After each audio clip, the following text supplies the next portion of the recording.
역사 속에 실제로 존재했던 금지된 직업들. 사라진 이유는 무엇이었을까?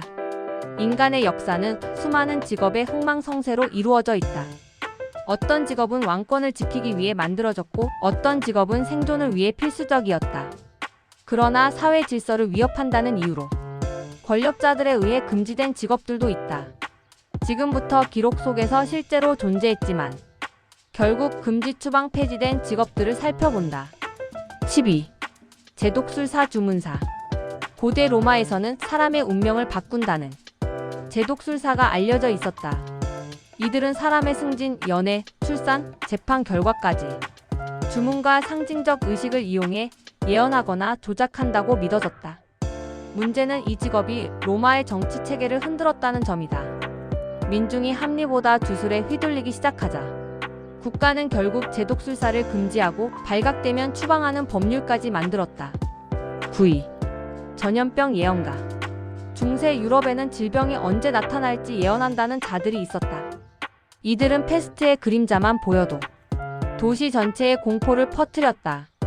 교회와 왕실은 이들은 질병보다 무서운 존재라고 말하며 예언 활동을 전면 금지했다. 지식이 부족한 시대, 말 한마디가 도시의 생사를 결정할 수 있었기 때문이다. 8위.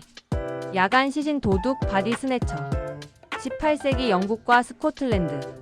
의대 해부 수요가 급증하면서 정식으로 공급할 시체가 턱없이 부족해졌다. 그 틈을 타 등장한 직업이 있다. 바로 몰래 무덤을 파서 시신을 가져가는 바디 스네처. 법적으로 금지됐지만 해부용 시신의 수요가 워낙 커 밤마다 시체 한 구에 수십 배 값을 받는 암시장이 열렸다. 이 직업은 결국 사회적 충격을 불러왔고 정부는 해부학법을 개정해 시신 도구를 전면 금지하게 된다. 7위.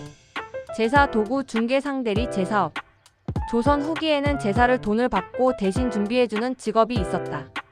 가문의 도덕을 파괴한다는 이유로 금지되었다.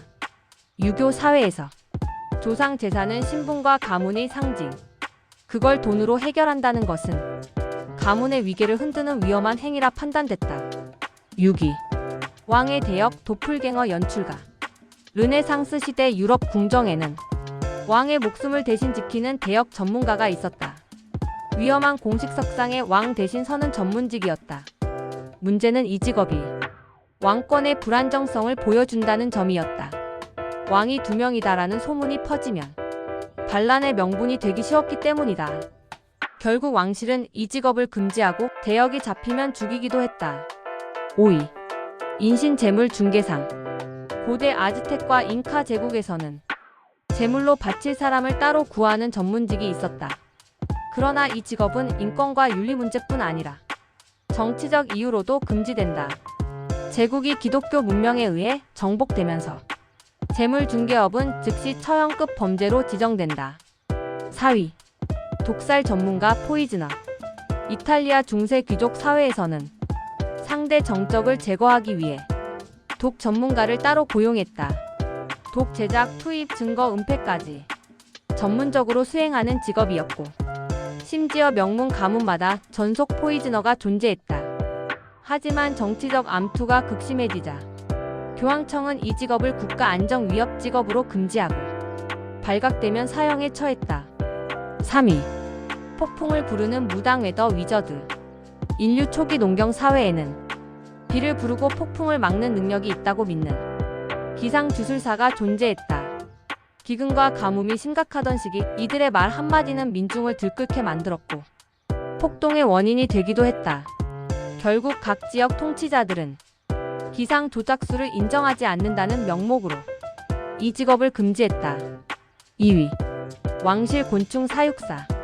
고대 중국과 베트남에는 곤충 싸움 도박이 성행했는데 곤충을 강하게 키우는 전문 사육사들이 있었다. 이들이 키운 귀뚜라미 한 마리 가격이 가족 한 달 식비 수준이었을 정도로 인기가 높았다.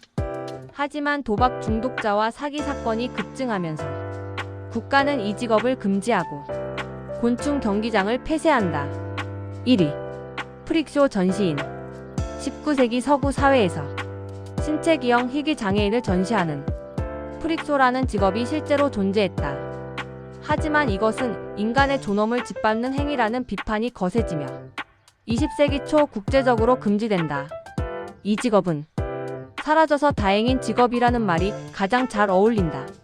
직업은 단순히 생계를 위한 수단이 아니라 한 시대의 가치관을 반영한다. 어떤 직업은 시대가 지나며 존중받고 어떤 직업은 윤리권력 종교적 이유로 역사 속에서 금지되었다. 하지만 이 금지된 직업들은 한 가지 사실을 알려준다. 시대가 바뀌면 금지의 이유도 함께 사라진다. 그리고 그 흔적이 사라져도 우리 시대 고민을 비추는 거울로 남는다.